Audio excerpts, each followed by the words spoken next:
Prezident İlham Əliyev Heydər Əliyev Mərkəzinin açılışında iştirak etdi. Dövlət başçısı Ulu Öndərin həyatının və fəaliyyətinin müxtəlif dövrlərinin əks olunduğu fotolara baxdı. Qeyd olundu ki, mərkəzin özəlliyini artıran mühüm amillərdən biri də burada interaktiv məlumat tablolarına geniş yer verilməsidir. 4300 kvadrat metr ərazisi olan mərkəzdə ümumilli liderin xatirəsinin əbədiləşdirildiyi muzey də yaradılıb. Ekspozisiya zallarının hamısı zəruri avadanlıqla təchiz olunub. Mərkəzin funksionallığını artırmaq məqsədi ilə burada gənclər üçün müzakirə və diskusiya zalları qurulub. Elektron kitabxana yaradılıb. Sərgi zalından əlavə mərkəzdə lingafon, internet və rəssamlıq otaqları, fotostudiya və rəqs zalı qurulub. Mərkəzdə vətəndaşlıq vəziyyəti aktlarının qeydiyyatı və bununla bağlı mərasimlərin təşkili də nəzərdə tutulur. 280 yerlik böyük akt zalında bir çox tədbirlərin keçirilməsi üçün imkanlar var. Bir sözlə, Ulu Öndərin zəngin siyasi irsinin öyrənilməsi üçün burada hər cür şərait yaradılıb. Sonra Prezident İlham Əliyev Abşeron rayon ictimaiyyətinin nümayəndələri ilə görüşdü.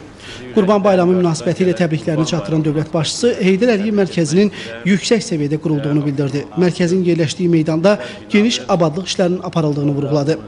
Qeyd etdi ki, xırdalanan şəhər statusu veriləndən sonra burada abadlıq işləri daha da sürətlənib. Bu da bütün bölgələrdə gedən inkişaf proseslərinin bir parçasıdır. Uğurlarımızın təməlində bizim düşünülmüş siyasətimiz dayanır deyən dövlət başçısı bunu Bakıda keçirilən beynəlxalq humanitar forumda səslənən fikirlərini də təsdiqlədiyini diqqətə çatdırdı. Vurğuladı ki, bölgənin iqtisadi və mədəni mərkəzinə çevrilən Azərbaycanın əldə etdiyi uğurlar nüfuzlu beynəlxalq təşkilatlar tərəfindən də yüksək qiymətləndirilir. Saray qəsəbəsindəki 3 nömrəli orta məktəbin direktoru, əməkdar müəllim Teyyibə Hüseynova Abşeron rayonunun inkişafına göstərdiyi diqqət və qayğıya görə dövlət başçısına təşəkkürünü bildirdi. Sonda xatirə şəkli çəkdirildi. Prezident İlham Əliyev daha sonra Heydər Əliyev adına Mədəniyyət və İstirahət Parkında aparılan yenidən qurma işləri ilə tanış oldu. Bildirildi ki, ərazisi 12 hektar olan parkda sakinlərin mənalı istirahəti və asudə vaxtlarının səmərəli təşkili üçün hər cür şərait yaradılıb. Yenidən qurma işləri zamanı milli memarlıq üslubu ilə müasirlik tam uzlaşdırılıb. Özünə məxsus elementlər və formalarla zənginləşdirilib. Parkın ərazisində çoxlu ağac və dekorativ gül kolları əkilib, çəmənlik salınıb. Dövlət başçısı bayraq meydanında da oldu. Bildirildi ki, bayraq dirəyinin hündürlüyü 65 metrdir. Bayrağın sahəsi isə 200 kvadrat metr təşkil edir. Burada müxtəlif video görüntülərin nümayiş etdirilməsi üçün böyük monitor da quraşdırılıb. Bütün bunlar da Azərbaycan Xalq Cümhuriyyətinin yadigarı olan və bugün müstəqil ölkəmizin başı üzərində dalğalanan üç rəngli, ayulduzlu bayrağımıza dövlət səviyyəsində olan ehtiramın göstəricisidir. Daha sonra Prezident İlham Əliyev Park Abşeron əyləncə mərkəzinin açılışını etdi. Məlumat verildi ki, 1400 kvadrat metr ərazisi olan əyləncə mərkəzində buz meydançası qurulub. Bu da həm uşaqlar, həm də gənclərə maraqlı istirahət etmə imkanı yaradır. Bundan əlavə mərkəzdə 3D sinema, kafe, 3D tir otağı, bowling zalı da yaradılıb. Yay kafesinin də olduğu mərkəzdə xırdalana gələn qonaqların da istirahətinin təşkili üçün bütün imkanlar var. Prezident İlham Əliyev Abşeron rayonuna səfəri çərçivəsində Xırdalanda musiqi məktəbinin açılışında da iştirak etdi. Yüksək zövqlə və xüsusi memarlıq üslubunda inşa edilən məktəbin foyesində Ulu Öndər Heydər Əliyevin və Prezident İlham Əliyevin ölkədə mədəniyyətin inkişafı istiqamətində xidmətlərinin əks olunduğu fotolar nümayiş olunur.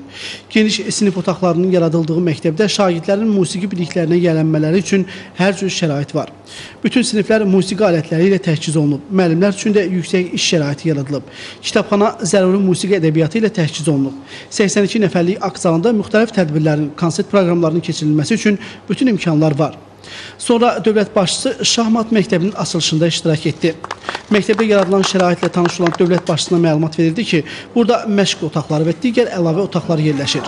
Otaqlardakı kompüterlərin hamısı xüsusi şahmat proqramları ilə yüklənib. Şahmat məktəbi müasir maddi-texniki baza ilə təchiz edilib. Məktəbdə yarış zalı da var. Burada şahmatla peşəkar səviyyədə məşğul olmaq məqsədi ilə bütün zəruri əyani vəsaitlər mövcuddur. Prezident İlham Əliyev Abşeron rayonunun Masazır qəsəbəsində inşa olunan stadionun açılışında da iştirak etdi. Bu idman qurğusu beynəlxalq standartlar nəzərə alınaraq inşa olunub. 13 min tamaşaçı tutumlu stadionda mətbuat, məşqçi, tibb otaqları və doping test otağı yaradılıb. Burada yaradılan imkanlar bir daha təsdiqləyir ki, nəinki paytaxt Bakıda, regionlarda da müasir görkəmi ilə seçilən Olimpiya idman kompleksləri və digər idman qurğularının inşası həm də bölgələrdə beynəlxalq tədbirlərin keçirilməsinə şərait yaradır.